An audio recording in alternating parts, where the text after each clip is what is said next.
when I get to the bottom, I go back to the top of the slide, and I turn, and I look, and I go for a ride, and it's Wednesday night, and I get to see you all again. I'm your host, Pat Renwick, and welcome to Straycast TV. This is the glorified version of a bass fishing talk show. Yes, it is indeed. Welcome to all. Welcome to you first-timers. Welcome to you regulars. It's exciting to be here. It's Wednesday night. It is. It's the glorified version of a bass fishing talk show, Straycast Outdoor Cartoon Television. Get it? What we're going to do is have a good time tonight. Our first guest coming up, FLW Tour Champion, Brian Latimer, the first guest. First at bat. First at bat. Be lat. Yes. And then for the first time ever on this show, FLW Tour rookie and a hell of a stick. Give it up. They call him the Hunter Freeman. Hunter Freeman for the first time ever coming up after B-Lab. Yes. FLW Tour extravaganza tonight. And congratulations to Jeremy Lawyer on his recent victory, his recent FLW Tour victory. Dominance. In Oklahoma, where limits seem to be scarce. Scarce limits. Scarce. Yes. Sparse. Speaking of sparse and scarce, this guy is never sparse and scarce. Mm. It is Jen Berg's boyfriend, and it is Jen Berg's birthday today. Birthday. Jen Yeah. Berg's birthday today. Happy birthday, Mrs. Popcorn. Happy birthday, baby. Happy birthday. Jenny Popcorn, and she don't care. I hope you win at bingo. Is that what she's doing? She's playing bingo. That is so South Side, bro. It is, right? That is so South Side right there. Bingo at a bar. This is Ryan Popcorn Whitaker right here. Yes. Hi. Absolutely. I will do my best. I am antsy. I need unidirectional microphones everywhere. Okay. Ryan Popcorn Whitaker. It's Jen Berg's birthday. I'm Pat Renwick. Now that we're back in track, Yeah. going around the horn, this guy has been knocking it out on the Tinder. Just gonna be straight up with you here. His opening line on Tinder is, "Hey, I told my parents about us. They're super excited to meet you." Let's get this thing started. Ladies and gentlemen, it's JP High. He's dynamite. They're super excited to meet you. Let's JP get High. this thing started. Yeah, it works That's good, for him actually. every time on Tinder. That's not bad. Told his parents. He hadn't even met the girl yet. Told his parents about her. She's coming over, and it works every time. That's so not true. That's not my opening. My opening line is, I actually read your profile. And you never get responses. Yeah, it's not And working. I like cats, too. Yeah. I love cats, too. Caught any Charizards lately? Woo. It's JP High, the OG hip-hop fisherman. Boom chakalaka. That's what Dave says. Who says that? But he says boom chakalaka? Boom chakalaka. It's not like a college basketball thing? Giant producer, ladies and gentlemen, producing the snot out of this whole deal right here. He's Andrew Giuseppe Johannes Leticio Monterio Ellenberger III. Yes, it's Andrew Ellenberger, the Ginger Ninja, producing the snot out of this thing. Way to go, Andy. Cha-cha. Yes. Aw. Kaboom. Hey, guys, can we have like a quick Stray Cast meeting? Sure. Do we have any like? Nobody's waiting. Yeah, so let's do. Yeah, we're all here. This is let's- convenient. Let's do a Stray Cast Let's do meeting. it. Okay. So I'll make it quick. Let's just get business out of the way here. Do we have some Stray Cast hear he music? Where's that? I needed to make an announce the meet. You know what I like at the beginning of the meetings, Andy. You know what I'm saying? The Game of Thrones one. You know what I'm saying? The hear he. Oh. Yeah, you know, the prize winner. There you go. It is time for the official Stray Cast meeting. Okay, there we go. So basically what we just need to rehash a few things. I must confess a few things first. We have rules on this show. We don't talk religion and politics. We don't make fun of Mike Ditka, and we don't make fun of Rick Clunn. But I must confess, Guys, I did make fun of Rick Clun, so What? I'm sorry about that. What? Yeah, and we got to go back a couple episodes. I got some email about it, some bullshit. I remember that one. Yeah, but anyway, yeah. So anyway, It's your hero. Yeah, it is. I love Rick Clun. I'm sorry that I did that. You only make fun of people you love. That's the rule. The next point of order is I do love the word derb. I love the word derb. Is this a meeting or are you just making statements? Well, it's part of things. Okay. Yeah, it's the opening statement of the meeting. Okay. I love the word derb. There it is. I must confess. I'm down with derb. No. Here's what... JP, you like the word derb? Nope. I love derb. Anyway, so I thought, what could we do awesome for April? And what I came up with, guys, for the viewers of the show is the StrayCast Hella Mega Extravaganza giveaway prize pack. Yes, it's a Hella Mega Extravaganza giveaway prize pack. We went with Mega Hella. Mega Hella? Mega Hella. Mega Hella Extravaganza giveaway Easter Bunny prize pack. So what we're going to do, we usually do the $50 giveaway every show where you like and share the live Facebook feed, and we give away a $50 product from one of our great sponsors at the end of the show. But we are not going to do that today. For the entire month of April, you like and share the live Facebook feed, and the last show of April, we will pick a winner that will get an unbelievable prize pack. Here's what you have to do, though. In the comment section of the StrayCast show tonight, tell us your favorite sponsor. It's going to help us kind of give you a prize. You know what I'm saying? So tell us your favorite StrayCast sponsor. Like and share the Facebook feed. And, keep it on public. Don't have it on private when you share the feed, because otherwise you don't get in the randomizer. It doesn't show up. With that being said, I conclude the meeting. Plain and simple. I think that was a successful meeting, right? It's a good meeting. Did you get donuts, Sandy, or anything? Donuts. We got donuts. Yeah. All right, well, let's eat some donuts. Uh-oh. You. Who's calling? Oh, hold on. Got her. Uh-oh. Yeah. Right when we're trying to break out. Yeah. We'll talk about this next meeting. Yes. We'll talk about what we're going to do about this guy next meeting. Every Put week, the power poles down. Don't go anywhere. We're coming back with FLW Tour Champ Brian Latimer. See you in a minute.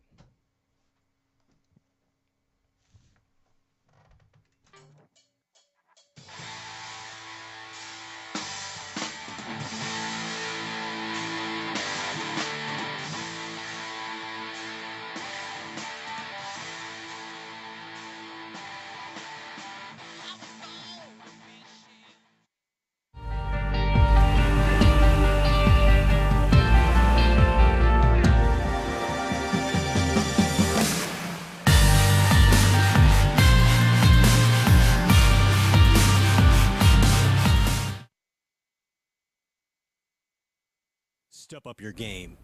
It has been said that professionals are only as good as the tools they work with, and Alpha Angler has developed the ultimate set of tools for you, the competitive angler. Alpha Angler custom rods, brought to fruition by the passion of master craftsman Jake Boomer and 2017 BASS Angler of the Year Brandon Palaniuk. Alpha Angler rods are custom made in the USA.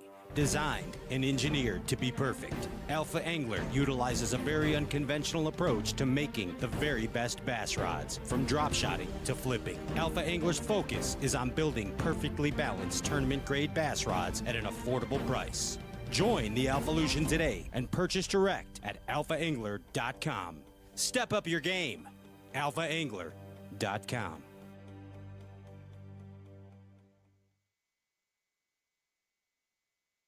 The TH Marine HydroWave H2 KVD Edition is a surefire way to ignite a feeding frenzy. The HydroWave utilizes a sound-emitting technology that imitates bait fish and other feeding fish below the surface that preys on the competitive nature of bass and other game fish to get you more bites. The HydroWave is another way that TH Marine has you covered from transom to trolling motor.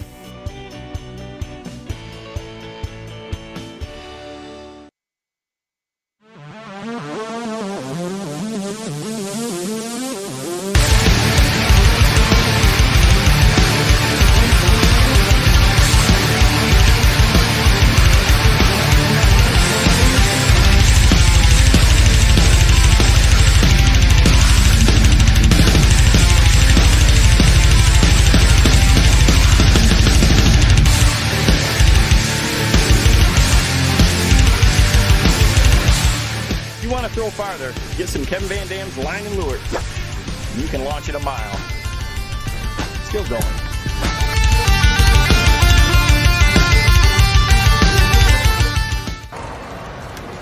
Well, better stick to fishing.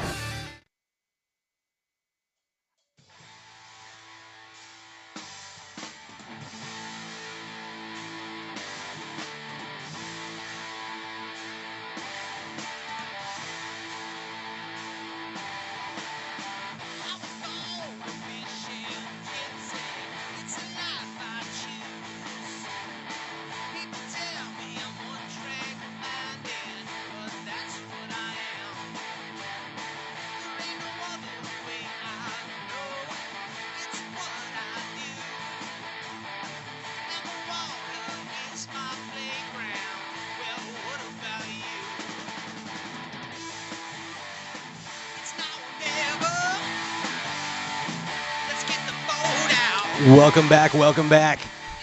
The Straightcast TV, the glorified version of a bass fishing talk show. I'm your host, Pat Renwick, and we're pretty excited to bring this champion aboard the crazy train tonight. Ladies and gentlemen, Bass Fishing Galaxy, please give a loud studio audience round of applause for the champion, Brian Latimer. Yes. Yes. What's up, man? You're going crazy. Do you have your pajamas on right now, Brian? Are you in your PJs? No, that would be a flannel shirt, sir. Oh, okay. I wish you were in like a cool onesie or something. You know, just chilling in a onesie. Yeah, that would be just a little bit weird. That'd be weird, but it's bass fishing. See, your boy likes that. I mean, come on. Yeah, he thinks that's funny. You probably actually do have a onesie. He can wear his or try anyway. But man, congratulations, My dude. brother does. Thank you, man. I appreciate it. You could get a onesie with all your tournament sponsors on it. How's that? Yeah, some of them would actually like that probably. So let's not give them any ideas right now. It'd be like bringing back the jumpsuit. You know what I'm saying? Well, I think Eric Jackson's one step ahead of us on that. He is. There's no doubt about He's that. got a nice one. He's always bouncing around in that jumpsuit. Yeah. Hey man, I want to make an observation about you, and having spent a little time with you at the Bassmaster Classic when you were on the Bass University, what I noticed about you is you have an amazing sense of self-awareness. You seem completely comfortable with yourself, at peace, man.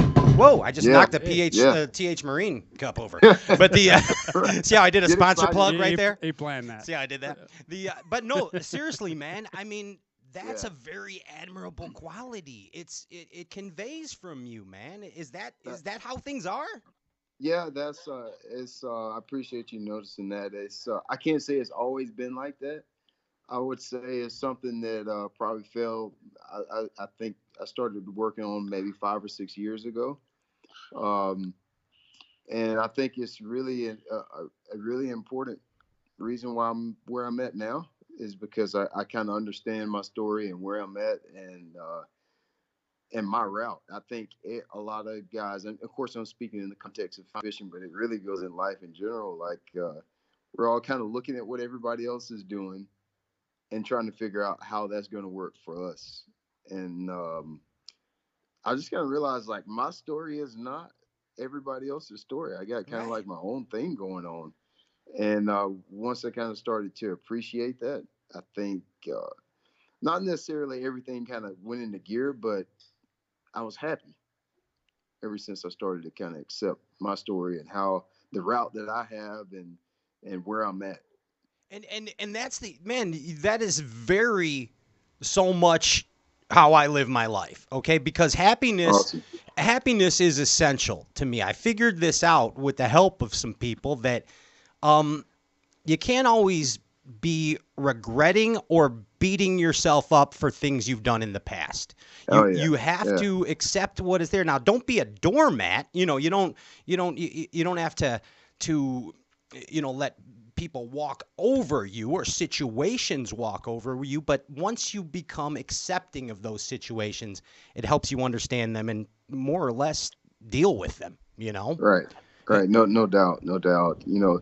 Obviously, once again, like we're talking about fishing, and one of the overwhelming themes that you hear from people that maybe haven't working towards fishing for a living and maybe haven't quite made it yet. Well, I just don't have the money. I just don't have, I don't have the time. Or, I hear, oh, well, I got a job. Like people somewhere, there's a group of people that don't have jobs that are turning pros. Where are those people? Everybody's got a job. Everybody's got a family. Like everybody's got all the same problems, and there's always somebody that's punching through that. It's like the most irritating thing for me. People always come up to me saying, "Yeah, man, I would do that too." You're lucky. I hate that. Like I just want to punch somebody every time they tell me that I'm lucky because I get to fish and so forth. But I'm saying all that to say this is like I was once part of that crowd too, and then it really kind of took my dad. He kind of spoke to me without speaking to me. He was talking about somebody else. And he kind of made a statement that really just kind of woke me up. And it was like, dude, I really actually don't have any excuse not to get what I want. It's like, dude, you're already born in America. This is the only place in the world that you can be a professional fisherman. Like there's nowhere else in the world. Like if you live in America and you want to be a professional fisherman and you're not, and then you let people from other countries beat you to it, you should feel like pretty bad about yourself. Like you're already born here. Exactly. You're literally already born here. And there's people moving here from other countries. Aren't you glad those Johnston brothers went to the other tour? Yeah. Right. You know what? You said you wanted to punch people in the face. I feel like you did just punch me in the face because I'm guilty of almost everything you just said there. I'm learning a lot. I hate that, dude. I'm learning a lot right now, and I'm going to drop that stuff right now. Don't do that. Don't. Yeah. It irritates me to no end. I think a lot of us are impatient. I'm 36 years old now, and there's a lot of guys that started the same time I did that have been fishing professionally more than 10 years now. Mm-hmm. And I didn't even get an at bat until 4 years ago. Yeah. So imagine sitting in the dugout for 16 years. Put me in, coach. Yeah. Here's your Gatorade. Yeah. You don't get in for, like the 16-year journey. And it was 12 years before I even got an at bat. So, in the grand scheme of that, I'm really still young. I mean, you got guys like Rick Clunn, 72, and he won. It's crazy. He won a freaking event. Yeah, 72, and he could beat us both in arm wrestling. Yes, I'm sure. Yes. So, saying all that to say, like, if you're 30, 40, even 50 years old, 20 years is a long time to pursue something. So, you got time to make it happen. Just patience, I think, is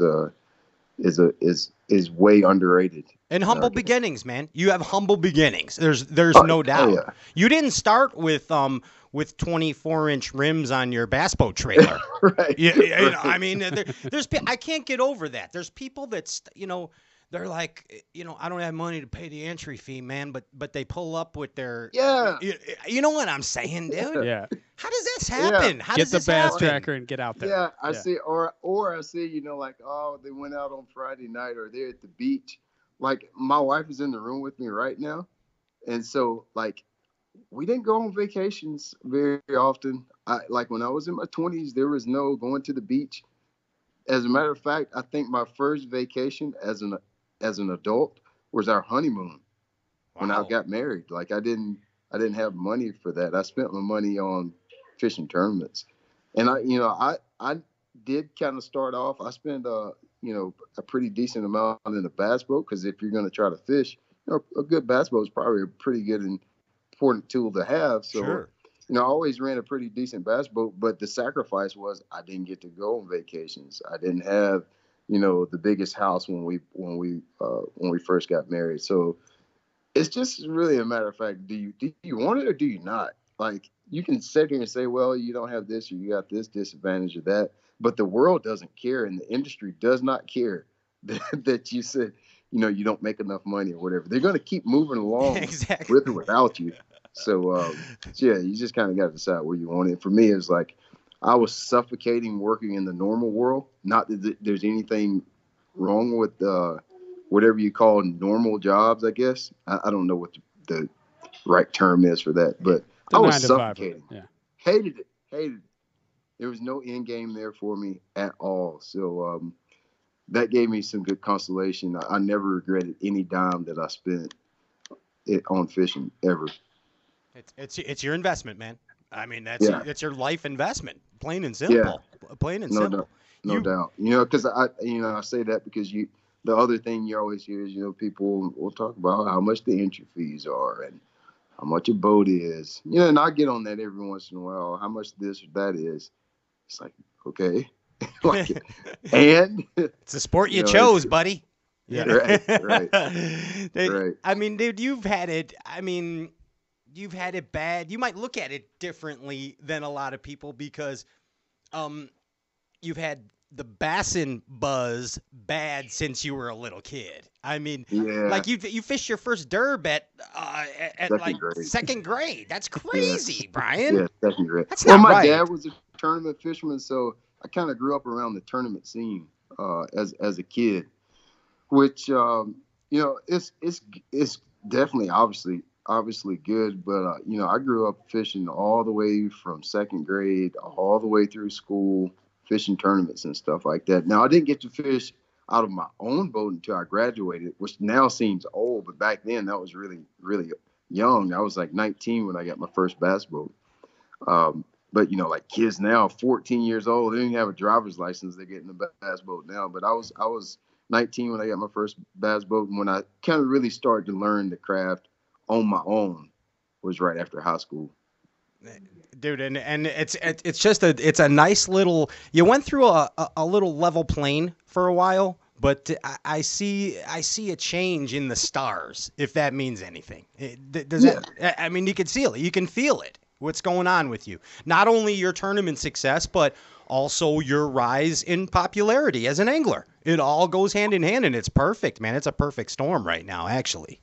Yeah, I've been really overwhelmed with the love that people have shown towards me.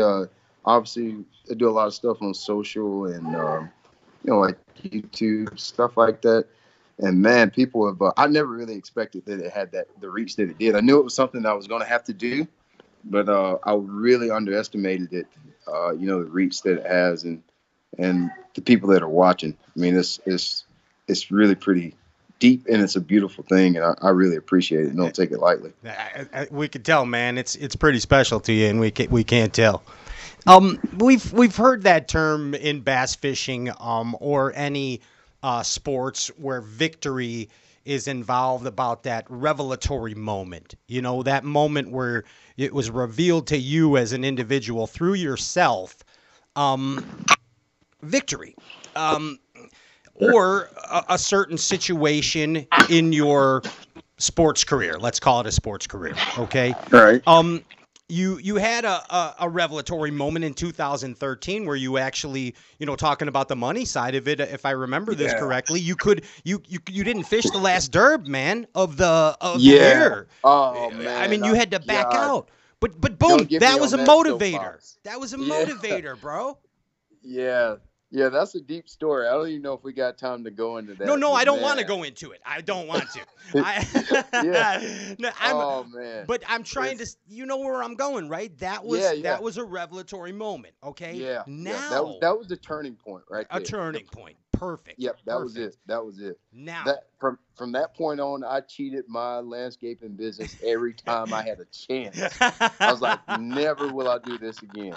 That was the point. Seriously, that was the absolute pinnacle turning point. Whatever fancy word you can think about it. That was that year, 2013, is when I made up in my mind that this is for me. Fishing is for me. That was the year. That was a swift kick in the butt right there. Yeah, absolutely. That was it. And now we jump ahead to 2019 Lake Seminole. Okay. Obviously, another turning point. Obviously, you had a couple of revelations during that tournament. And I want to know about three of them. from you, okay? Yeah. The first one being, tell us about when you thought you won. Secondly, tell us about when you won. And the final one, tell us what you plan to do with this win to excel yourself forward. Well, one thing, you know, I think this is a good attribute, but that win was, you know, when I'm telling you, a total surprise. I know everybody that wins probably says that, but I'm talking about a surprise all the way up until day 3. I was out there, I was just having a good tournament, and I was catching fish a way that I think is fun. Like, it was fun. I was having fun, and I understood what was going on.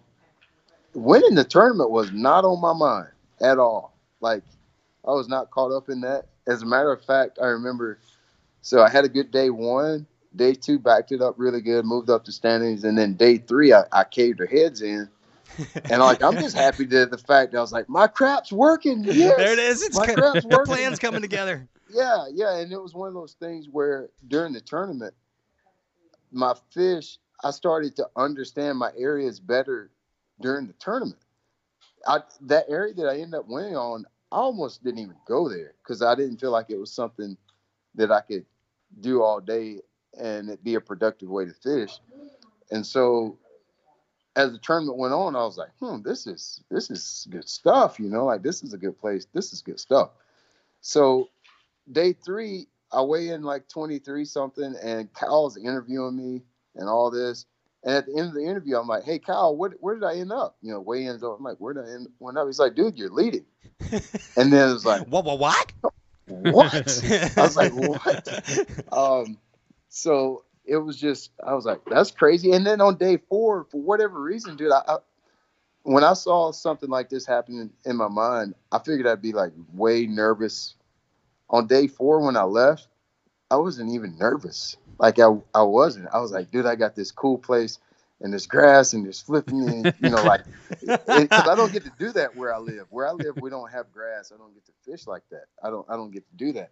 So I'm not really good at grass, but I love fishing grass. I know that's stupid, but I like fishing grass because I don't have it. So when I get to do it, it's makes sense. Yeah, it's special. Yeah. But I'm not really that good at it because, you know, I hadn't spent much time doing that. I think you're pretty good at it. So I get there and I'm just not really that nervous. It didn't get serious. It did not get serious until about 11 o'clock on that last day, where I started losing a few, and then I started to get a little jelly arm. Like every time you set the hook, it's like, oh God, you're gonna lose them. Like as soon as you set the hook, like you're gonna lose them. You're gonna lose them. It didn't get serious until then, but up until that point, man, it was fun. And then I just had my head down, and then I popped my head up, and all of a sudden, like, oh yeah, you might win like $100,000 this week. You know, like, so it was really I don't want to say it was a dream because it's something I definitely prepared for in my mind and for years. Like I've seen it going down like that, but then when you actually live it out, it's pretty intense, man. It's like I look at all the stuff all over again, like the weigh-in and all, and even like some of the GoPro footage from that day, and I still get teary-eyed about it. It's like, awesome. Dang, dude, that's you doing that right there. Is that the first time you've had that kind of relaxed feeling when you were on a good bite? A completely different feeling this time? You know, out of my 4 years on tour, I can honestly say there's probably only been about 4 or 5 times where I knew I was going to catch them, and that was one of them. Okay. Is like days 3 and 4. I knew what I had to do, where I had to go, and what bait I needed to have in my hand. A lot of times, I wish the general public really knew, as a bass fisherman, how much you really don't know when you put your boat in the water. Right. Like a lot of times, and I think I can speak for most guys. Like a lot of times, you don't know, because I got a little bit at home, and people ask me, well, what do you do in this? What do you do? And I feel a little bit immature by saying, like, I don't know. Like, that's what we're going to do, is figure that out. Like, most of the time you put your boat in the water and figure out all that stuff when you get out on the water. But days 3 and 4 at Seminole, I knew exactly what I had to do, where I needed to go. There was no decisions. Like some of the guys in the house, they were wondering, they were like, oh yeah, the weather and the wind. And I was like, it doesn't matter. I'm going to that spot. It's going to happen. You said immature. I think that's the mature thing to say. I don't know, but we're going to figure it out. Yeah, I don't know. Perfect. Like, I don't know. And it sparks a little bit of frustration sometimes when people ask me that. I know that's not good. I'm not proud of the fact that I'm frustrated over it, but I get a little frustrated. It's like, guys, fishing is figuring things out.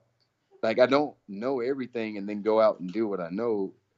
I put my boat in order, and then you just kind of like figure it out as you go. That's the whole, like, to me, that's the carrot of fishing. That's what Denny Brower taught us, remember? Yeah. You got to start with the first piece of the puzzle to complete the puzzle. There it is. Right. That's the deal, man.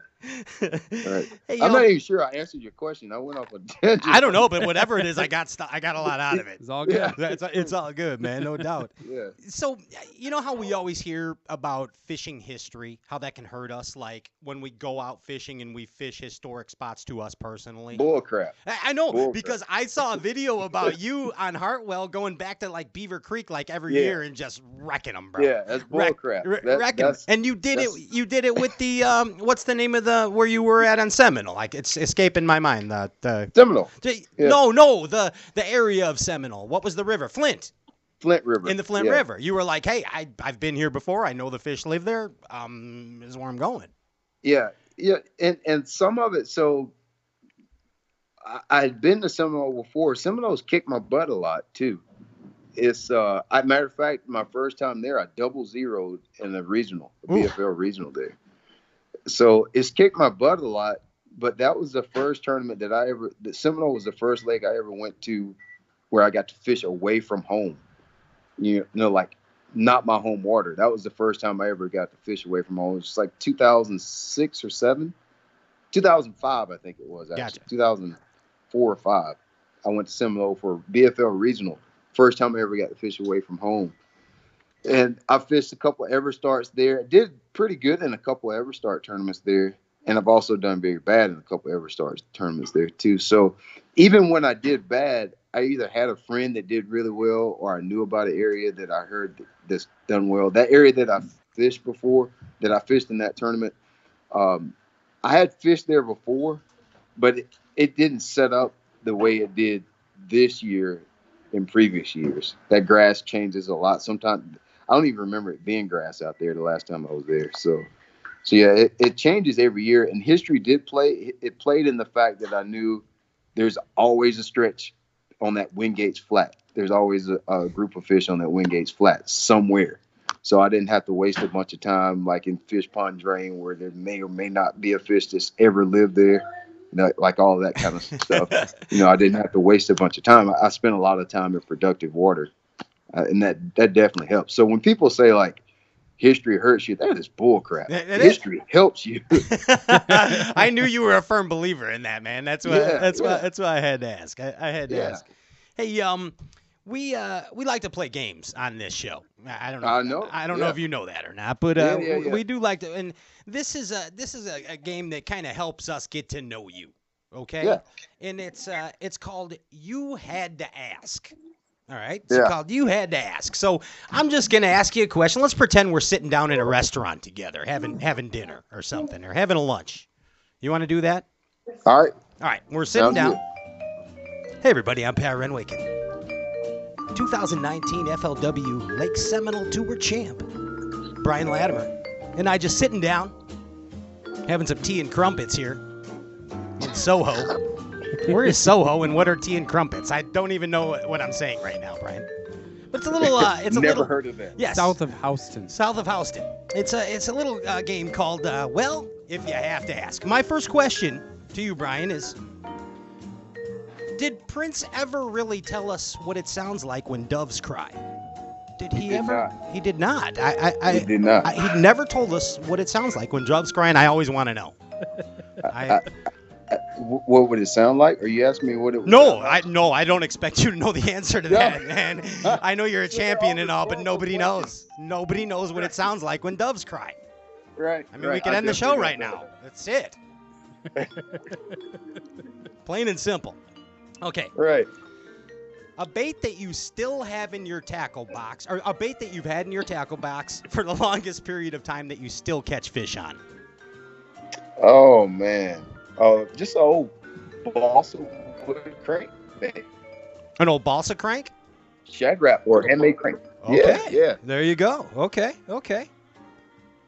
What grinds your gears in professional bass fishing? What's your pet peeve? The word grind. The word grind. Yeah. Yeah. How appropriate. Yeah. I hate that. It's a grind out there. It's a grind out there. Oh, I set you up there, apparently. Yeah. Yeah. So you wouldn't like being called a grinder. You don't like being No called a good. No, grinder. I hate that. I hate that. I was actually we were making a bait for a company a couple years ago, and we're trying to figure out what the name of the bait was going to be, and they were like, "What about grinder?" I'm like, "No, it cannot be grinder." Can't be grinder. Did you ever want to punch a waiter when they come up and they're like, "You want some more of this pepper grinder on your?" Oh Salad? yeah. Drive me Right. nuts. Drive me nuts. What's your biggest fear as an angler? Biggest fear as an angler. Yeah. Huh. Don't know. I never even thought about that. My biggest fear. I need a rain check on that. We'll That's go like back they to do it. on Family Feud. Pass. You got to come back to that. This don't dinner think- I music don't is think amazing, so. though, right? Are you enjoying the ambiance Yeah. of this music? Yeah. Bring your whole family in. Yeah. Guy's got no fears. It's fantastic. I don't think. I don't have one that immediately pops out of my mind. I'm sure there's one. I just don't have one that's popping out of my mind. Think Sticking about out. it. We'll do it on Yeah. the next episode.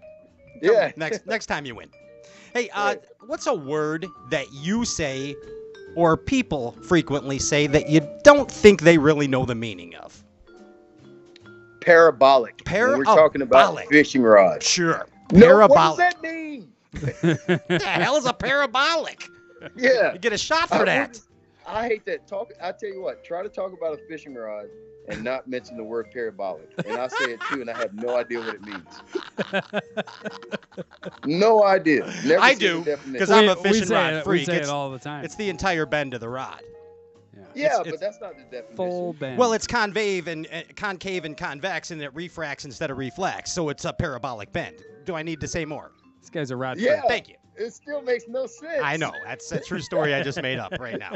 It's just a word that we just like put out there to make yourself like look like you sound like you know what you're talking about, and you have no idea what you're talking about. Extra fast action. Nice rod. parabolic. Is that parabolic?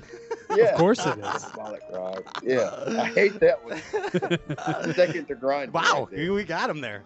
Hey, what is a song that you will belt out every time, no matter where you are? Oh man, I sing a lot of different songs. That's a tough one, Pat. Come on, Oh man. give it to us. Oh man. Oh God, a song. Just one. Sure, pick one, man. Oh man.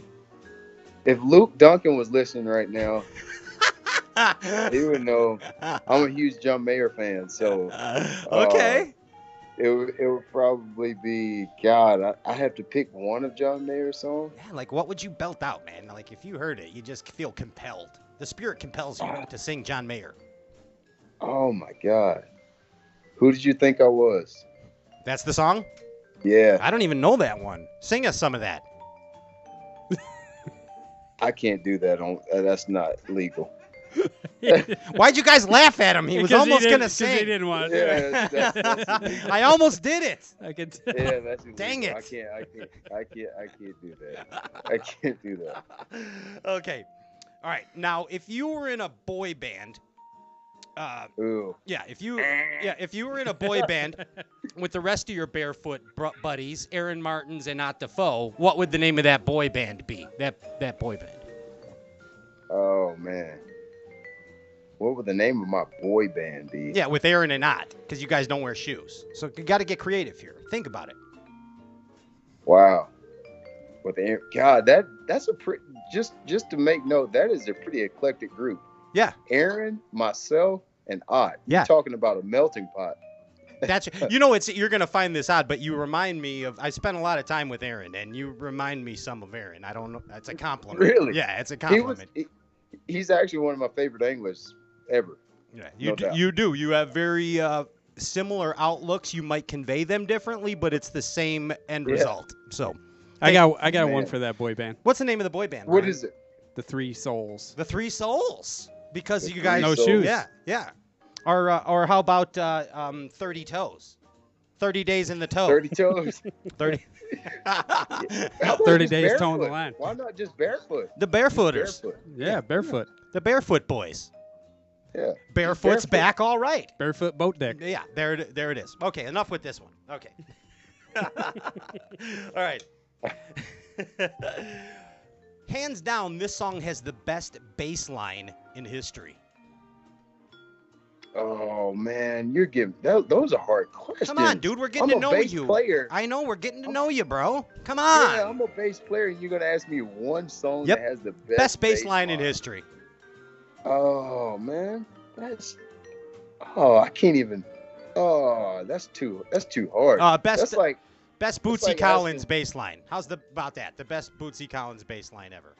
Yeah, I don't like the way he plays. I don't like slap bass. Okay, well, how about another guy that doesn't slap the bass? Flea. Or the Flea slap. Yeah, Flea does have some. Yeah, Flea has some. Well, come on, give me a complicated bass stuff. He line. plays with a pick, too. He's not playing nice. Hold on a Yeah. second. Mom, Brian's not playing nice at this game. Yeah. Yeah. I'm down in I the have to basement. think, I'm all prepared for fishing questions. And then we're talking about This bass, is like this you've done is enough good fishing stuff. interviews, Bass, man. bass, Haven't you same had thing. enough of the winning victory interviews already? I can't even think of a good one. I hate being a musician and can't think of names of songs. You're disappointed. You mean no one's ever asked you this question on another bass fishing talk show? I thought it was pretty Like standard. Yeah, never. Never. Okay, it's champion's choice. You ask me a question now. Oh, I get to ask you a question Yeah. now. Champion's choice. What? Oh man. Let's see. You look like a musician. What instrument do you play? Well, here's a little bit of bass fishing Pat Renwick history for you. I can actually play most instruments, but I suck at most of them. So I can sit Not down and play the guitar or the Yeah. piano and sing you a song, but I'm not really good piano player. I can do the same thing on guitar, play harmonica, whatever. You know. I definitely can see you being an '80s guitar player. I was a singer, actually. As a is singer. The truth of the matter. Really? I'm a songbird of my generation, actually. Well, there you go. Yeah. That's why. We should get a band together, like me, you, Yeah. Jay Kumar. Ryan's a drummer. Popcorn's a drummer. Glenn. Yeah, Don't forget Glenn. Yeah, and Glenn, of course. Jeez, what? I Yeah. mean, Glenn is the ultimate bass fishing rock god. Yeah, know- we actually I hear the recorded our Keepers theme drummer. song. What's that? I hear Lefebvre's a drummer, or was Is that right? Is he? Dave. Yeah. Dave Lefebvre. I don't know him personally, but I've always heard him talk about being a I drummer. saw the videos. That's true. He Huh. is. Yeah. Yeah. Yeah. He was actually in a Neil Diamond cover band. Wow. That's not true. That's not true at all. Okay. What's your guilty pleasure, Brian Latimer? My What's guilty your guilty pleasure. pleasure? Probably would be riding dirt bikes with my son. That is extremely dangerous. Saw some of that vid. Yeah, It's pretty that cool. is- like I enjoy it so much that it bothers me a little bit because I don't need to be enjoying it that much right now. You should get together with the Shryox and do a little Yeah. BMXing. Yeah, that's what I'm worried about because I'm super competitive. So now, like, I don't know how to half do things. Yeah, you'd be all in. so I'm all in. I'm all in when I do something. Hey, who is an angler that you could watch game day clips of all day, every day? Oh, there's too many.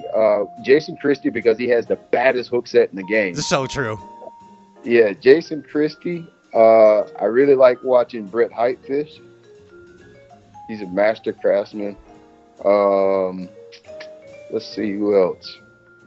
I like watching Brian Thrift too. He's just cool to watch fish. He is. Just cool. Between the commentary and I think he has a real unorthodox approach to everything, and I just really appreciate that.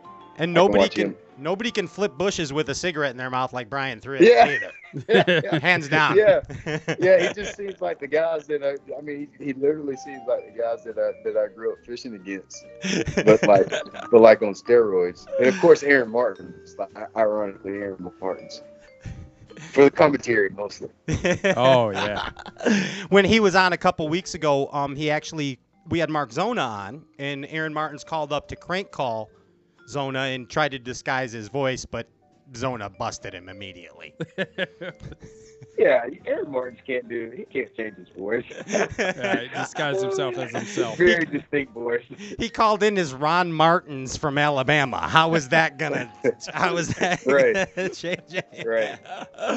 Hey, I want to ask you a couple things. We got to know some things about you, and we had a great dinner while we did it. That was pretty cool. Thanks. There's still a few unanswered questions from you, but we'll get to those next time. I want to ask you a couple things, man. Have you ever jammed with Glenn? First off, I want to know that. Have you guys ever sat down and? No. No. No, I haven't. It's hard. So here's the thing: music and fishing, the two lives are like polar opposites.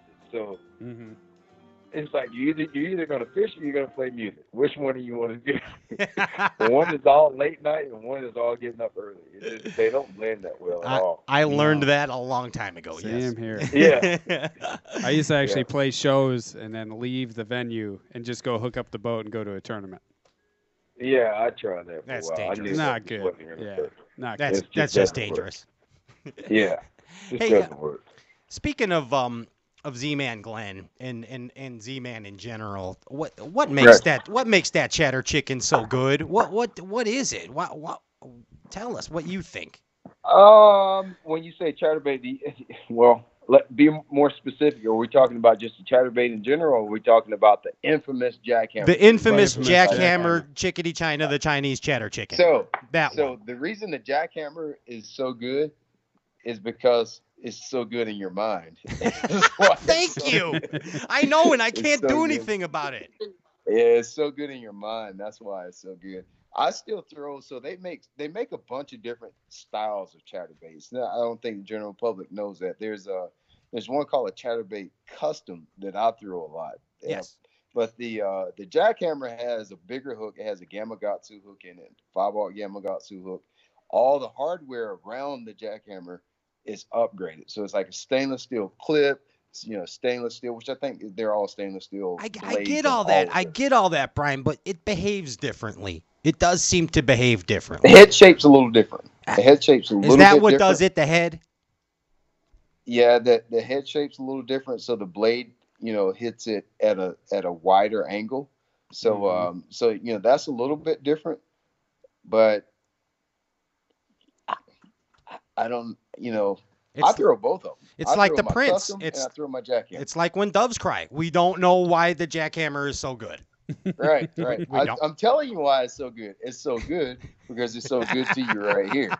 That's why it's so good. And that's how I know what it sounds like when doves cry, because it's up here somewhere. If the jackhammer was $10 or if it was $7, you wouldn't think anything about it. Exactly. But it's 17 and everybody like, that's the one right there, dude. Gotta have it. Jackhammer.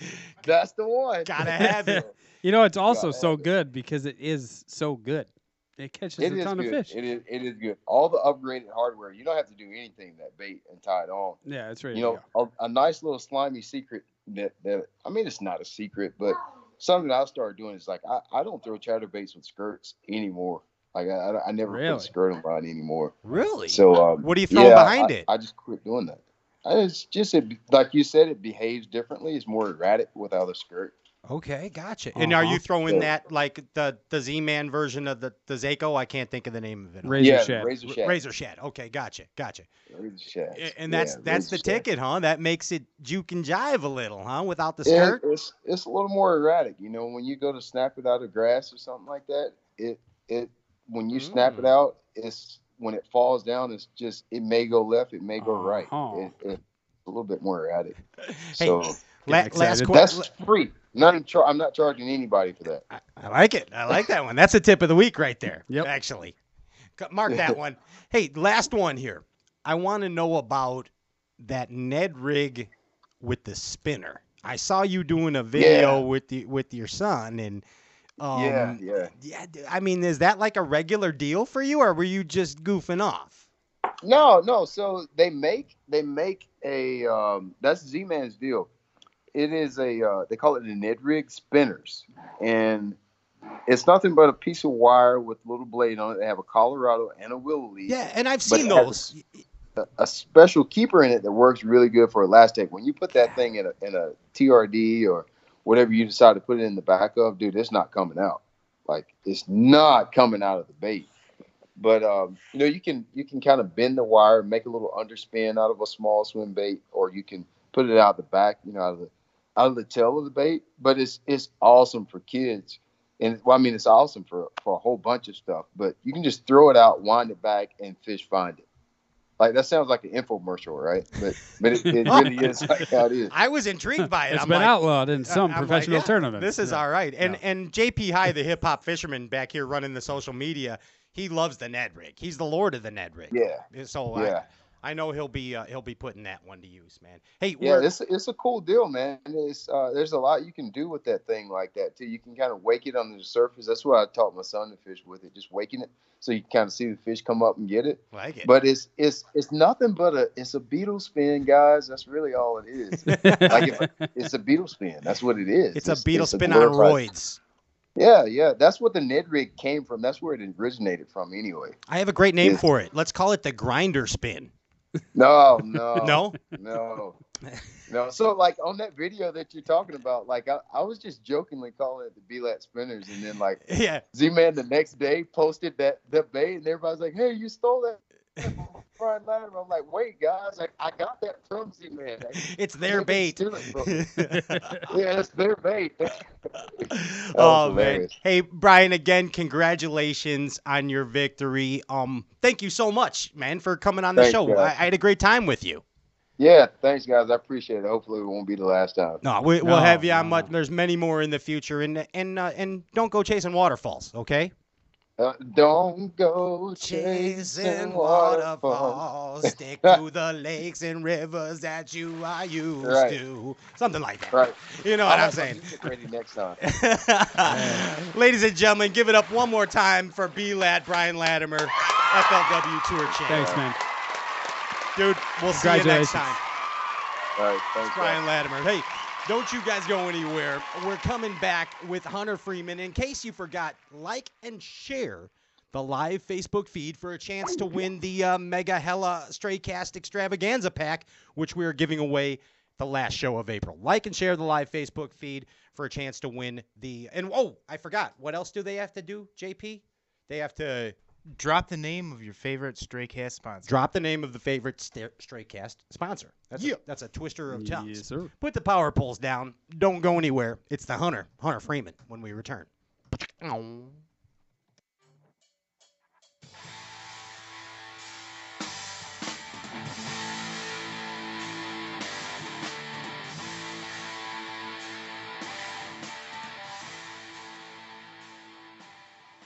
Hey guys, Micah Frazier here. I've got a bait from War Eagle Baits called the Buzz Toad.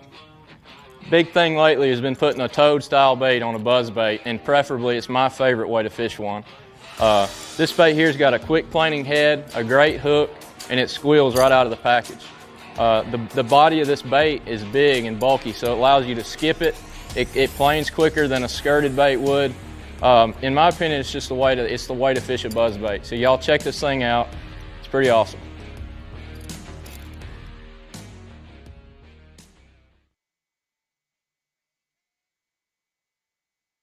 Discover the magic of balsa. For decades, professional fishermen and the angling elite come to rely on the fish-catching performance of hand-carved custom balsa lures. PH Custom Lures by Phil Hunt have assembled the comprehensive line of custom balsa baits. The original Huntin' P, Bill Lowenstaller Bill, Wesley Strader's Ploppin' P, and the new Matt Heron Fudd, in addition to the entire family of PH Custom Lures, are just what you need to get that edge over the competition. Discover the magic of balsa today and visit phcustomlures.com.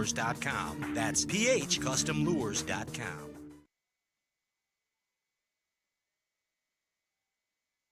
Nothing stops your boat faster and holds it more securely than Power Pole's shallow water anchors. Some folks hear Power Pole and think, oh man, I can't afford that. But did you know you can get the 8-foot Power Pole Sportsman 2 hydraulic anchor now with Sea Monster 2.0 pump and heavy-duty hydraulic hose for just $1,295? It's got all the features Power Pole anchors are famous for, and a single Sportsman 2 will hold a bass boat up to 4,500 pounds. Go check it out at power-pole.com to find a dealer near you. Power Pole, swift, silent, secure.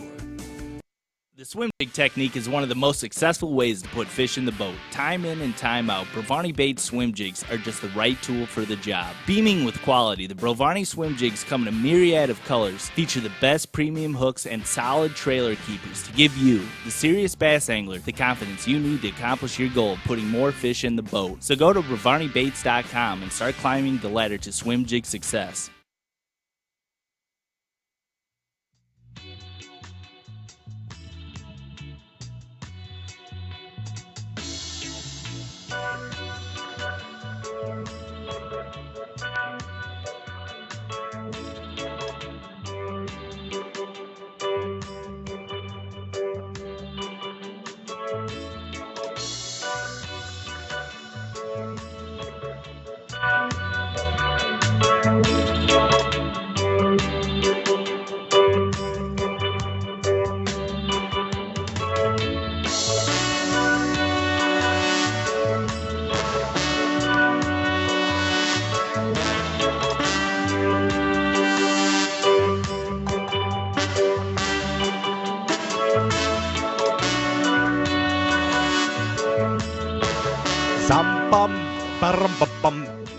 Sky Rastafari.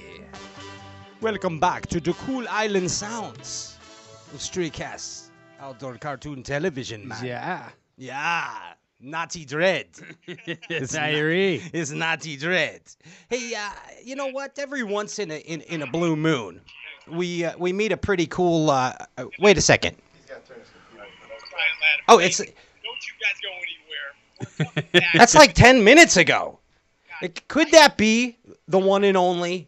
For a chance to win the ladies and gentlemen, Stray-Cast Extravaganza pack. Wait, I'm actually listening to. Yeah, this might be awkward to you at home, but it's not awkward to me because I'm actually listening to the show on our next guest's computer.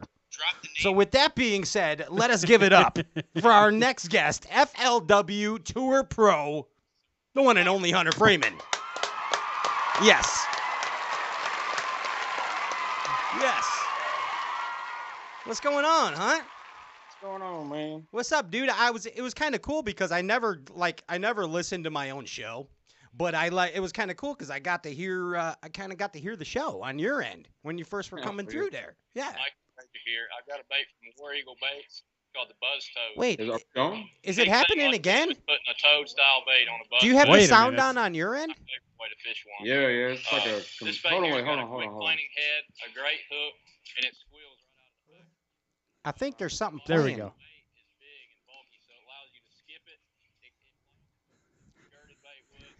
I think it's one of your promo videos. Yeah, no, it is.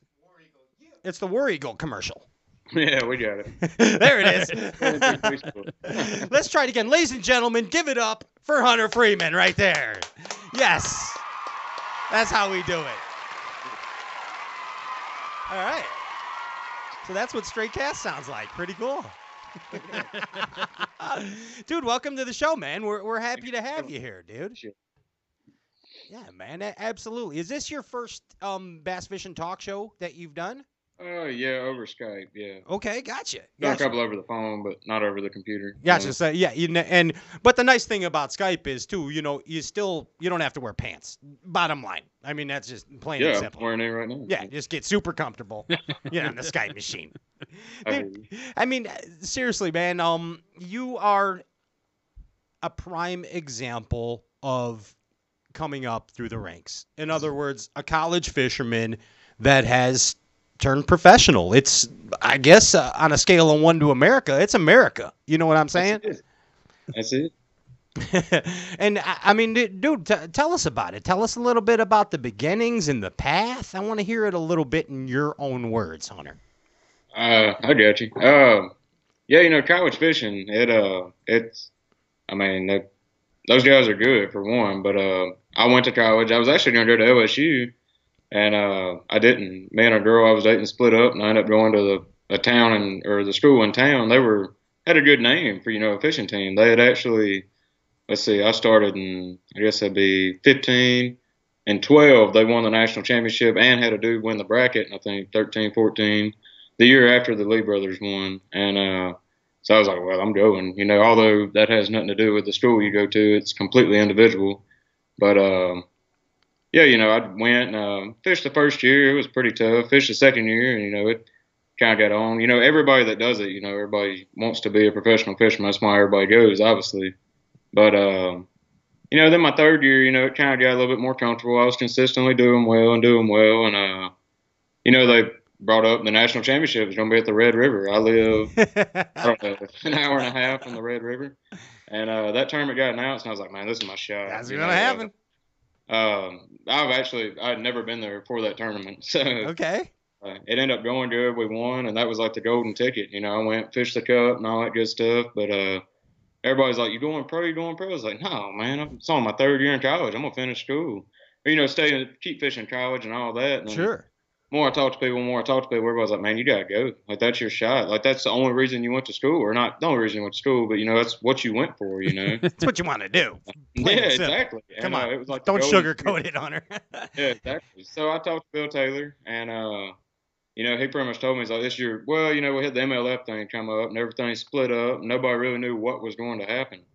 So he told me, so this is your one guaranteed entry. If you want in, you're in. I was like, well, so I started hustling around for sponsors, and everything came around, and ended up jumping on, and my dogs want to come on here, I guess. But, I guess we're about to start the fifth tournament, but it's been an up and down season so far, but I don't regret any decisions so far. No, I mean, dude, and seriously, I think if we look at things, let's break things down a little bit, okay? Let's go through the first 3 derbies, okay? Because that's what you had. You got 3 under your belt right now, right? 4 under. So what do we got? What were they?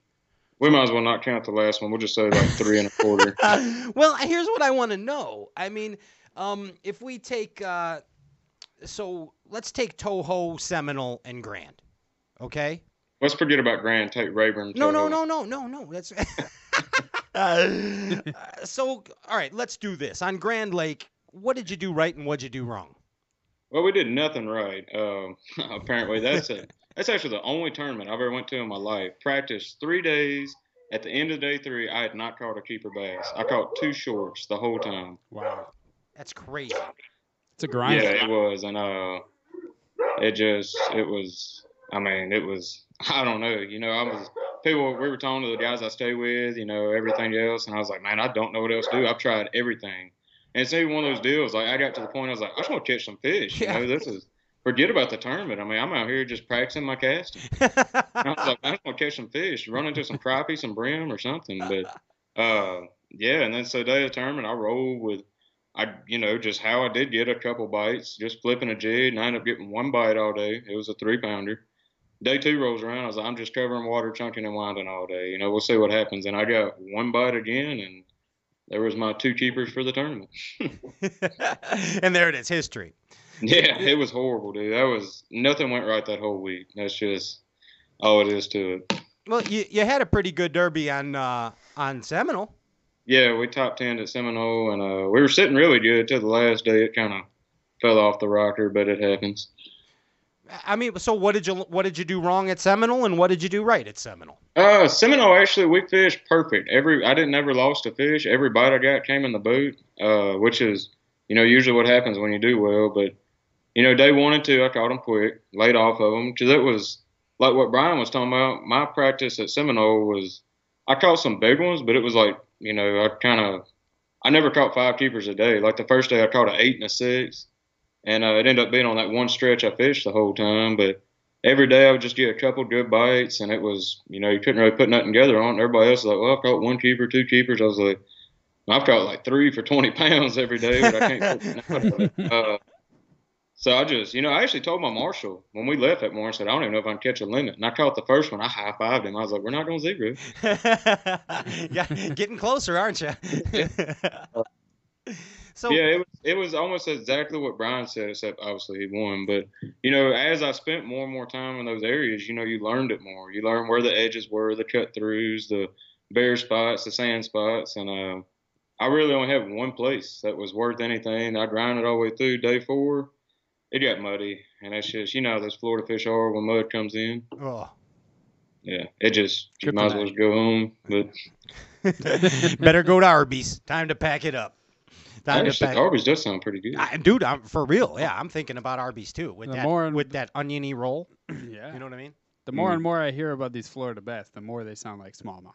Well, they do act very do similar. all the same stuff. They act similar to them. There's no doubt. They're very just not deep. Bitchy. I don't think there's another way to put it. They get good way to put it. They get like that. So you've heard about creative visualization in bass fishing, right? We all hear about that. Mm-hmm. What I'd like for you to do for us here, for the viewers, is give us some creative visualization of the rest of your season. So, for example, we'll go through the lakes here, and you give us a creative view of what you see yourself doing, okay? How I'm going to fish or how I see it going? How you're going to fish. You obviously you don't see how it's going, but you got an idea how you're going to fish. I got you. If you want to throw it, if you want to throw victory in there, by all means do it. All right, so let's start with Cherokee. Okay. Cherokee, it's a rock lake. Anybody with a computer can figure that out. There's been a couple pro tournaments, but there hasn't really any been when we're going. When the elites went, they were pretty much crappie fishing. It was like -4 degrees and with the moon eye deal. Yeah, I would just stayed home if that was the case. But I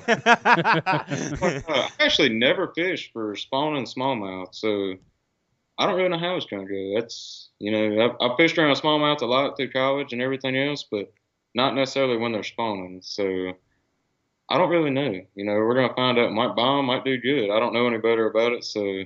Usually that's when it goes the best. You go do something dumb, and you think you're doing it right, and then everybody's like, "What? That's how that dude caught him." Yeah, you think like you're not thinking. That's the best one. How about Chick? You got to be looking forward to Chick. I am. I'm very looking forward to Chick. Chickamauga was actually going to be the first tournament this year that we can actually use we can grab when fish offshore. Rayburn could have been that way. That thing should have been a slugfest, but we had that big flood and the rain.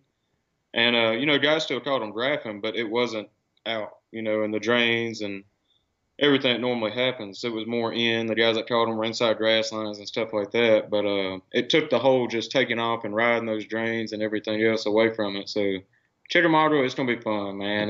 That's going to be some big weights and some big fish weighed in. I'll bet, dude. It's going to be. What is that, a Louisiana chupacabra you have in the background? Pretty much, man. He hasn't barked the whole time. It's because there's a bunch of stray casts going on right now. That's it. What do you think about Champlain, bud? It's going to be fun. Every time I've went up north and smallmouth fished, it's a lot of fish caught. Good thing about Champlain, from what I've read so far, is versus like Mille Lacs, for example. Mille Lacs, you need to be fishing for smallmouth, otherwise you're going to lose. Okay. But Champlain, from what I've read, you can go do either one. You can go catch largemouth and do well, or you can catch smallmouth and do well. You can win off both. That's from what I've read. I'm sure it's going to change this year, and I'll go fish for largemouth and bomb. But but from what I've read, that's what it seems to be. Okay, gotcha. Yeah. And finally, let's jump ahead to the Forest Wood Cup. If all goes well. That's it. We were sitting great, and then Grand Lake came along and just put a big dud on it. So we gotta get after it in the next 3 to make it back. You got some points to make up, but you can do it. You really can. Oh yeah, absolutely. I mean, what are you at? Like you're like in the 70s or something right now? Yeah, I was in the 40s, and that one dropped me to the 70s. Yeah. So. But I mean, you can make it up. You just have to kick ass the rest of the derbs. Pretty much. Yeah, I don't know. We just gotta get after it. I'm gonna leave. What's today? Wednesday. I'm gonna leave Friday. Check out Chickamauga Day, and then go to, head on over. Put that bass kitty behind the truck and go, huh? Pretty much. It's So, ready to roll right now. Man, doesn't it get like all right, your first year on tour, and I mean this with no disrespect, you just haven't had the experience of fishing, variant bodies of water or different bodies of water. Right. It's how do you overcome that? Is it through research? Is it through? You pretty much, you pretty much got to. Can you still see me? I'm gonna try to get over with it. No. You can't. It's pretty dark. Yeah, we can see good. Boom, right there. Can you still see me? Yeah, real good. Where are you at? Good. Oh, I got out of the way so the dog couldn't see me. He's in the rec room. But yeah, college, we went to a lot of places, got a lot of experience from that. But, we didn't go to, we went to Kentucky Lake a lot. We went to, we didn't ever really go to any like glacier clear lakes, kind of like Cherokee, what I'm expecting it to be, places like that. We really went to reservoirs and rivers. So, it's a learning process, but you got to learn it on the fly. Otherwise, you're going to get your head cut off. Yeah, I mean, it seems to me, and how old are you, Hunter? 22. 22 years old. So I try and put myself in your shoes at 22 years old, and basically all I cared about was bass fishing, women, and partying, and maybe not in that order. And here you are, boom, time to make a living professional bass fishing. It's pressure too, bud. Oh, yeah, it's a ton of pressure. It's not only the pressure of just going out, for one, all these guys are good. That's what I tell everybody. So one little slip up, like in Florida, I lost a couple fish each day. I was like, these guys are so good. You lose one fish, that's 30 places that you just fail, So, right. But plus, the pressure of everybody back home. Everybody wants you to do well and stuff like that. Family, they're not, I'm not going to say expecting a lot out of you. They're cheering you on, want you to do well, but you just don't want to let anybody down. Yeah. And most importantly, yourself, it's one of those deals. Like, I know I can catch them. When I don't, it really pisses me off. That's why I'm kind of like brushing Grand Lake away. Yeah, well, that's all you can do. You can't, live in the past. That's the thing about fishing. You got to move on the fly. It's the old saying we say all the time on Straight Cast: take the hinge off your knee and quit kicking yourself in the ass. Pretty much. It's the same deal, man. You ever watch like Oprah show? I do not. Me neither. You ever watch Ellen DeGeneres? Yeah. Okay, I don't like her either, but I think what we're gonna do, let's try something different with Hunter here, and let's do like an Oprah. Are you gonna dance? No, I'm not gonna dance, and I'm not gonna give everybody stuff unless they like and share the live Facebook feed. And you want to give me a car or something? I'll take it. Yeah. So, but let's say, are you comfortable? Are you comfortable right now, Hunter? Oh yeah, absolutely. Okay, let's get into with some. Let's get deep.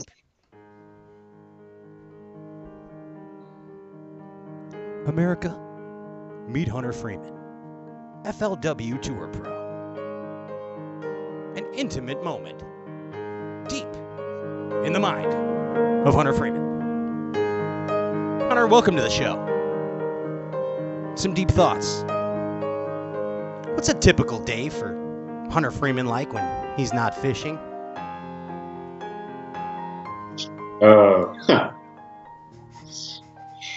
Next question. Yeah, go to the next one. Yeah, that's right. How important is winning to you? Winning, it's very important. I've won plenty of tournaments at home. It's still fun when you win, obviously, but I've only had that one big win, the national championship, and I don't know, I watched Brian win, like, in person. I was actually there. I watched Brian win, and I watched Ott win, like, the next week. And, both of them, you watch it, and, knowing, Brian just beat you, so it's like, God, I lost. But still, man, it makes you shake. You watch it, and you're like, damn, man.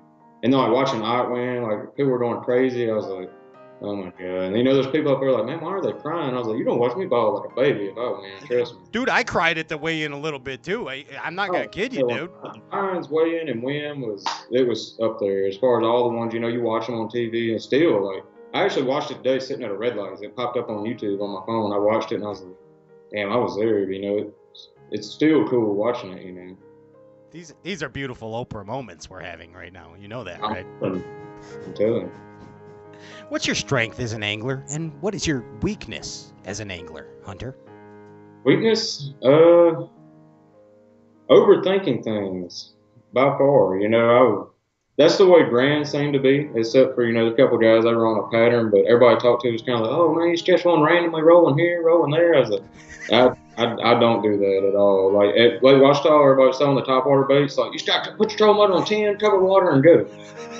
I go do it for 2 hours. I'm like, screw this. Like, the whole random deal, catch one off a point, catch one on the backside of something, it's just, that's not me. I don't like doing that. There it is. That's amazing. And your strength. We're learning so much. What's the strength? What's the strength? Fishing, offshore structure, and shallow grass. We knew that about him. Hey, what's the worst job you ever had? I used to be a go-kart technician when I was in high school. That sucked pretty bad. What were you? A what? A dirt bike? A go-kart technician. Or I worked on a go-kart track when I was in high school. It was go-kart. Oh, go-kart. Go-karts, yeah. Oh gosh. Yeah, you'll lose fingers doing that. I'm telling you. Yeah. Kids would come on a field trip. They'd have their wristband where they could ride an hour, and they'd go out there and wreck on purpose, get stuck on the track. You got to go pick the golf cart up. I probably shortened my life doing that. But, you get to work around happy people. Yeah. Exactly. Does your buddy Thomas ever put a banana in your boat for beating him at the college championship? No, he actually ate a banana every day. No cramping for him. Yeah. Hey, does that old baseball arm injury ever act up when you're on a deep cranking bite? No, it doesn't actually. It really doesn't. I had a hand surgery when I was in high school, and when I get cold, people will get in the boat and they'll see me over there just doing this, and they're like, man, this dude's pissed off. He's ready to go. I'm like, I'm ready to jack you. I'm doing the shooter McGavin over and over. Yeah. Speaking of Shooter McGavin, have you ever got the shit kicked out of you before in a fight? Not too bad, no. No, you never got beat up. No, not too bad. Not too bad. That's not that bad. See, he's just not. Why are you not admitting not too to bad? It? Not too bad. I got a big mouth. I've gotten the crap kicked out of me many times. It's just happened. No, not too bad. You ever been in jail? But it wasn't like where I left. I was like, I got my ass kicked. It was. Probably the worst one I'd ever classified as would be Grand Lake. Yeah, I went to a party at Grand Lake's house one time, and I got the crap kicked out of me. It all comes out. See what I'm saying? This is like the Oprah show. This is good stuff. Have you ever been arrested? I have not. No? I have not. Got that going for you. Yeah. If I was a cop, I'd profile you, buddy. I'd pull your ass over right away. Tell you, long hair. Get out of the car, long hair. That's it. If you could eliminate one thing from professional bass fishing, or let's say eliminate one of these things from professional bass fishing, would it be the tournament jersey, the wrapped truck, or the wrapped boat? I'm gonna say wrapped boat. I the wrapped boat. It's for a purpose, for sponsors and all that. But the only bad thing about it is, it's. And not for me by any means, but you got the guys let's say Thrift. Everybody knows practicing. Thrift's got the Damiki boat, and I'm guilty of it too. I'll be driving by and see Thrift on a stretch and be like, looking at it's Brian Thrift. What's he doing over there? What's he fishing? Looking at the bank. I keep driving by, but if everybody's just rolling in a new boat, it'd be one thing or another. Just get it blacked out, and nobody sees it. Yeah. Plus, those boats look so awesome out of the factory, and then you got to put all this vinyl on them. Oh man, my boat was beautiful before I put a wrap on it. I get, yeah, those bass cats are gorgeous, right out there, no doubt. So I would get rid of jerseys. I don't like jerseys. Did you give me that option? I thought you said truck and boat. I said truck, boat, or jersey. Oh, I didn't hear you. Yeah, the jersey, that's kind of a pain. I wish I'd wear my t-shirt, but I always forget to, when you take it off when you're fishing, day one, I forget to get the sticker and put it on my chest, and Bill Taylor will get mad, so I just leave it in. Here's what the fishing industry needs to invent, and it's a deodorizer for tournament jerseys, because people neglect to wash those things. I'm not saying professional anglers, but I'm talking sports show dudes, man. I'm sick of sports shows for the winter because everybody stinks so freaking bad. Wash those damn jerseys. That's enough. That's my public service. I'm actually guilty of that too.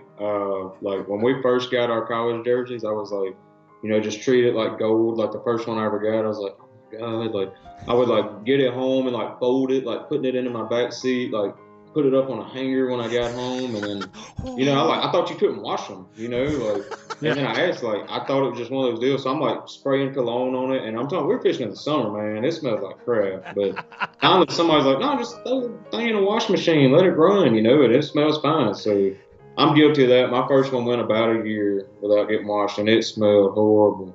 Oh my God. It is. They need to, please, Bass Fishing America, wash your tournament jerseys. Yes, we beg you. This is a public service announcement. Or just stop wearing them. Yeah, just stop. Yeah. That's it.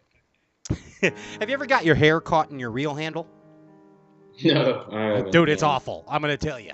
It's a real struggle. Mine's not near as long as yours. I'm a little more keep the reel here. And the reel. It's going to happen. More length, it probably hit. It's going to happen. I promise you. Are mop jigs awesome? Yes, 100%. Tell me about mop jigs and how special they are to you.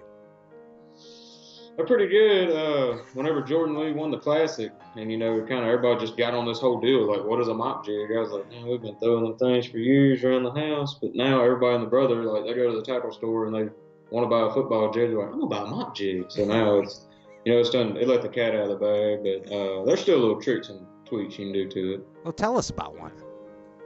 What? Yeah, this is Deep Thoughts. Deep Thoughts? Yeah. Can't you hear the I music? really like it in like post-spawn. It seems to do good, and like when it's really cold, like pre-spawn, it's really good when you just want that big profile. Like that living rubber on that thing just pulsates real slow versus silicone, it'll just flare and fall. But especially post-spawn, put a big trailer on it, just that slow fall of like that, almost like a jellyfish falling. It seems to work really well. Yeah. I might throw one on Chicken Model. I don't know. You'll have to see. You'll have to see. Have you here's a good one. Who's your number one celebrity crush as a kid? Who was in the Spank Bank? I don't know. Man, you put me on the spot with these things. Yeah, that's what we do. It's a talk show. I don't know. You're nailing them, Hunter. You're doing awesome. Man, what's that girl's name? Man, Jessica Simpson. Whatever happened to her? She was hot. Yeah, she got fat, and then something happened. I think John Mayer kicked her out of the sack because she got fat. Yeah, it's just I don't know. Like she was dating Tony Romo. That was the last thing I heard about. Wasn't she dating Tony Romo? Yeah. Was she? Oh, absolutely. Yeah. Holy. Tony Robbins, the motivational speaker? He blamed her for making bad passes a couple times, I think. So Jessica Simpson, that was one of the originals? Oh, yeah. Like from the Duke of Hazzard movie, where she's, Daisy Duke. You know what I'm saying. That's exactly it. Oh, yeah.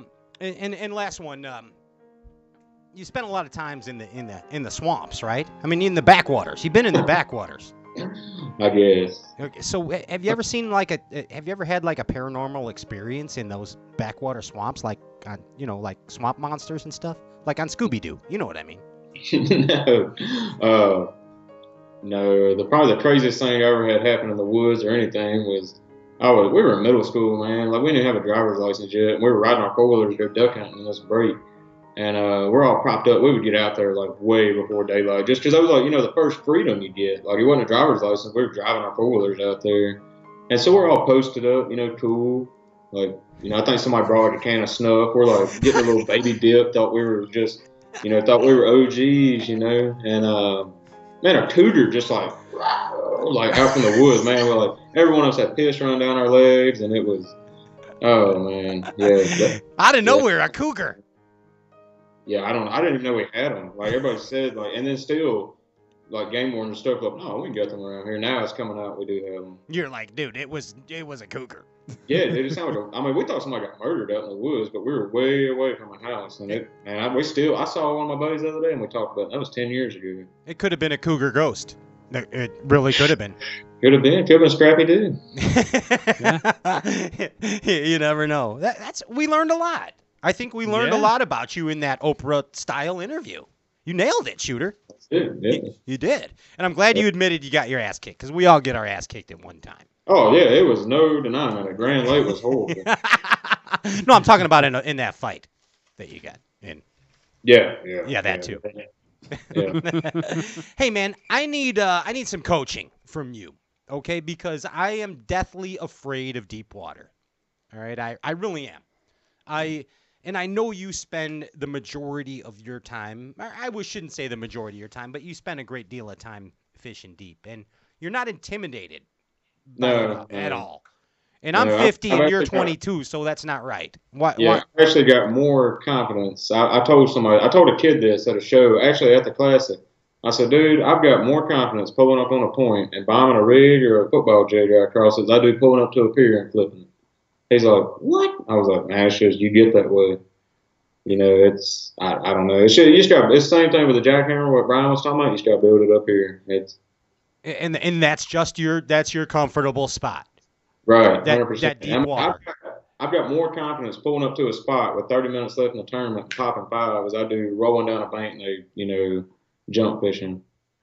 So, do you think that it's why does that happen to bass fishermen? Is it because historically bass fishing is a shallow water game, and as it progressed in history, the advent of electronics and stuff progressed to the stage where it's at now? Is that why some people still might be scared of it? I think that's part of it. And, a lot of people come up to me. They'll take one of my sonar classes or go on a guide trip, and they're like, man, I can't get comfortable out there. And I'm like, man, you just got to go.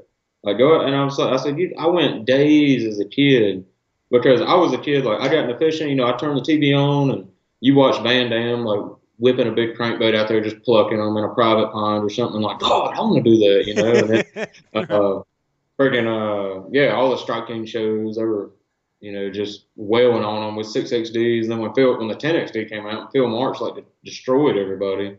I was like, dude, I got to figure that out. So, I went days that summer by myself out in the middle of the lake. Didn't even know what I was casting at. I'd go over and see a tree on my down imaging, spend 30 minutes, cranking it. That's just thought it was. And, it progressed. I started learning what fish look like and just getting comfortable. And now that's, obviously, if you go to a lake you've never been to, I would, look shallow first, and then as you get more comfortable, move out deep. But, especially here around the house, a couple like the lake that you're wanting to come to later in the year, we're going out there first. Except for this time of year, everything's on the freaking bank. It's not really any fun. Well, it sounds like our kind of deal. But I need to learn to fish deep, man. When I come visit you in the summer, you're going to give me an education. Oh, yeah, you're coming in August, man. We'll catch some big ones. I'm looking forward to it. I want to deep crank until I can't wind anymore. That's it. You're coming in August, the cranking bite, I don't know, it'd probably be more like throwing a worm about that long, but my hands are just cranking about that long. Big worm, big jig, just something big profile. It'll be fun though. That sounds better. Yeah, you gotta get my confidence up in the deep water, man. That's what it's gonna take. Yeah, we can do it. Hey, let's play another game before you get out of here. You want to do that? Are you down for that? Yeah, let's go. All right, so I'll give you a choice, okay? Since it's your first time on the show, I'm going to give you a choice, and you can play just the quick tip, or you can play sounds dirty but it's not. Ooh. What was the first choice? Let's play sounds dirty but it's not. All right, so we're going to give you a word or phrase from bass fishing that sounds dirty but it's actually not. So you tell us what that word means in bass fishing. All right. Okay, are you ready to play? Yeah, let's go. Let's do it. Ah, yes. Cool cats and gals. It's time for Sounds Dirty, but it's not. It's just a bass fishing term. With Hunter Freeman, FLW Tour Pro. The first term to you, Hunter, is glory hole. The glory hole. Sounds dirty, but it's not. Yeah, I guess if we're on the lake, it's not. If you're at the gas station, it's pretty dirty. Yeah, glory hole, man. That's what you want to find. I hope I find a couple glory holes at Cherokee. I don't know if they got them in Tennessee, but I'm going to be looking. There it is. Looking for the glory hole, Tennessee. The booty dropping. Booty dropping. I've actually never heard that used on like at a boat ramp or something. Yeah, I just made that up. It's That that's what you're called when you're fishing the 1 ounce football jig in deep water, like I do all the time. It's booty dropping. Okay. It's booty dropping. Alright. Hunter, old school rubber. Old school rubber. Sounds dirty, but it's not. Sounds very 1970s. Yes. Very fluffy. Well, we got the fluffy part right, but yeah, it's it's instead of silicone, it's thick rubber strips like what Chrissy was throwing on the spinnerbait, a mop jig. There it is. It's the old school rubber. Old flat rubber. Hunter, the word is split tail. Split tail. Split tail. Oh man, it's just got a little solid piece on it and it splits. And we put it on a blade or a chatterbait or something. It kind of like a split tail beaver. You know what I mean? Oh, I thought you meant a split tail. I say Zoom makes the actual split tail. Oh, the spinnerbait trailer. Yeah. Okay. Yeah, split tail. Could be that or split tail beaver. Package says split tail. There it is. The backwash. Backwash. Yeah. I don't actually ever use that term. I guess I don't know. I don't really know what that would be. I don't know that one either. I just said backwash. That's when a kid like drinks out of your drink and put some stuff on it. My mom was driving me so bad when I was a kid. Like apparently I was a backwasher. Hunter, the old isolated bush. Tell us about. That's what you want to find. Yeah, the dirty bush. Yeah. You want the isolated bush, isolated stump. It's just a bush or something out there by itself.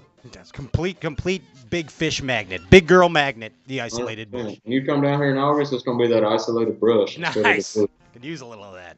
Yeah. The old dirty Sanchez. Oh my God. Sounds dirty, but it's not. Yeah. I don't know. I mean, I guess that'd be like a little head rig or something. That might be something to ask Brian about more than me. I don't really know. I don't really know about Dirty Sanchez. Called a drop shot, maybe? I don't know. No, that's it. That's the old color. Yeah, it's a color. The Reaction Innovations. Color of the color. beaver. Oh, it is. Yeah, I knew that, man. I've never thrown it, but I've seen it. My favorite area was absolutely saturated. Yeah, it was my day for it. Seminole in the hole. It's blew out. It's gone. It's just worthless, unfishable. Or the fish are shut down. They're not going to bite in that one area. So, there it is. And the last sounds dirty, but it's not. I'm going to make the milk run. Ooh, yeah. Yeah, I actually say that all the time. Going back to fishing history, you struggling, whatever, go make the little milk run. It's just you're comfortable. It's a history term, and you go make your little run you had before and just call it the milk run. Man, making the milk run. That's it. It might be you hit 3 points in a brush pile, and that's the milk run, or something like that. I've heard. Hell, even Christy said it like during the classic. Make a little milk run. Yeah. So. See, there's all kind. That's what's it's a crazy. Bush making milk run. Yeah, about bass fishing. That there's terms that sound dirty, but they're not. That's it. And they're actually educational. And Hunter Freeman, you absolutely knocked these games out of the park. I'm going to tell you right now. 100%.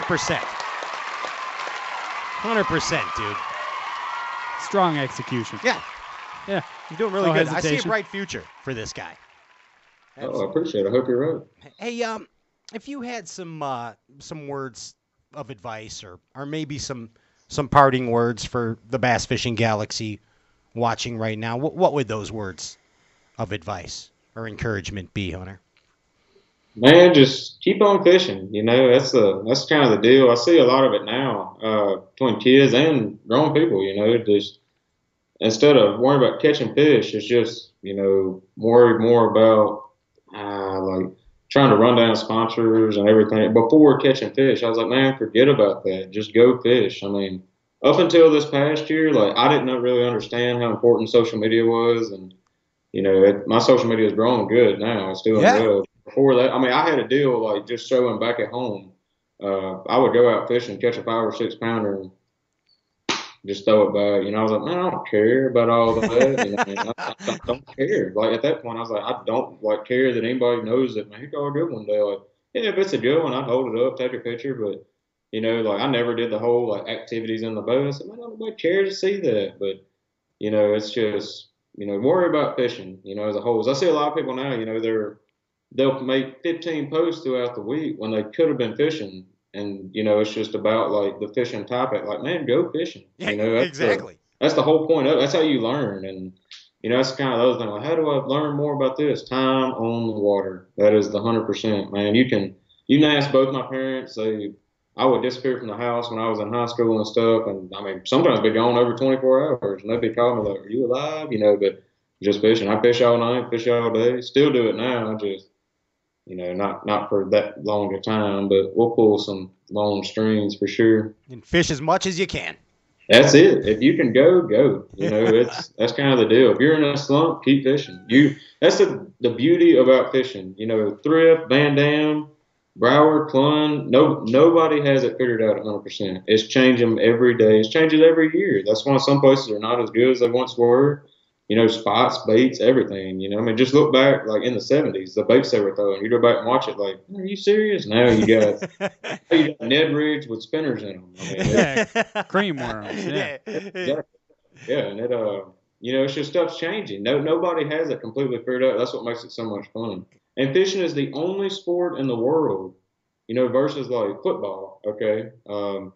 I go get the kid that lives down the street and put him in the same arena as Drew Brees. Drew Brees is probably going to slaughter him throwing a football. But in fishing, you can take the best in the world and just your average Joe go out. The average Joe can win 5 out of 10 times, whereas the expert will win 5 out of 10 times too. It's uncontrollable. That's right. That's where as a professional, you try to make it more controllable. But, I tell everybody that fishing is the only sport in the world. You can be the best in the world and just not catch crap one day. It happens. It's fishing. It's a humbling sport, Hunter. It very much is, yeah. Man, and hey, by the way, I want to tell everybody that's watching out there, if you have not checked out Hunter Freeman's Instagram page, if you want to see consistent 35-pound bags of fish, yeah, check it out. It's ridiculous. I just want to let you know how ridiculous that is. It can be. It can be sick. I went out yesterday and caught 3 for about a good old 4 pounds. So they're on the bank. They're doing that stuff that I wish they just make fishing illegal this time of year. And it's no fun. I can't see them. Everybody's talking about these bedfish. I get like, I got buddies like they'll see them 30 feet away and like put the poles down like, man, there's a bedfish. I like get right up on top of it and it swims off. I'm like, dang it. What's that dude off the bench warmers? He's like, you just lost your membership at Video Spot. Dang it. Exactly. And the guy in the closet that was allergic to the sun. Like I've been watching everybody's Instagram on Hartwell, the elite tournament. Everybody's like looking for bedfish. I was like, I might as well go out in the lake, throw a cork. I ain't gonna see them. They just spawn on ice. I still wouldn't see them. Oh man, yeah.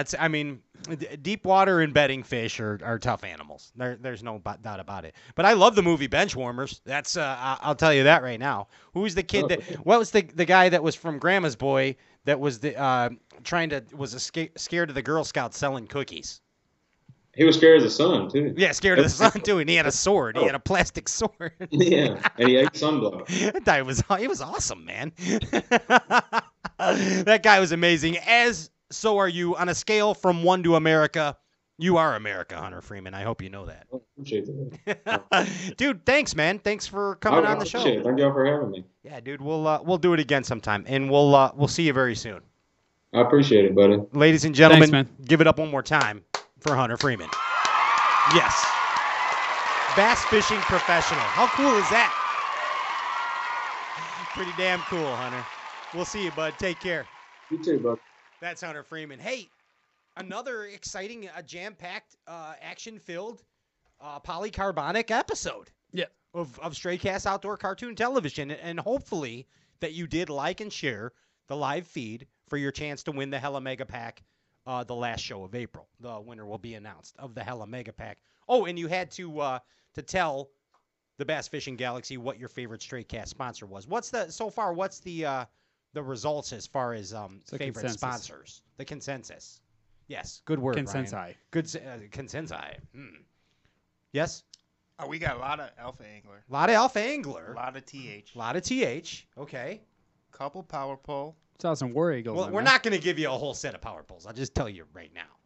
We'll give you a half set. A lot of War Eagle. A lot of War Eagle. Bavarni. So Barney jigs. Basically the whole Everything. Gamut. Yeah, they're running it all. I saw some dem jig. They've covered the whole gamut. Yeah. John DeMay on those dem jigs has a new hook on the 1/2 and the 3/4.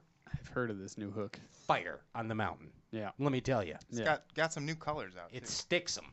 Anything he's doing is good. It is. He's a wizard. Guys, I'm excited to go fishing. Yeah. Aren't you? When are you going? Tomorrow? Tomorrow. Yeah. My boat's out there ready to go now. You saw that. I did. On the way in. I did. I got jealous. I spit shined it with bow to stern, too. I did. It's all completely fluid. Did you use a T-shirt? No, I actually used a microfiber cloth. Wow. A microfiber cloth. That's heavy duty. You're serious about this stuff. I'm 100% serious about it. Hey, everybody that tuned in tonight, thank you so much. Thank you to our sponsors. We have a good time here every week. It's pretty. It makes loving fun, if you know what I mean. Kind of like the, Fleetwood Mac, I guess. What are you doing out there? Oh, I see what you're doing. It's that kind of party, you're telling me? Take a dip. It's that kind of party? Ladies and gentlemen, you know.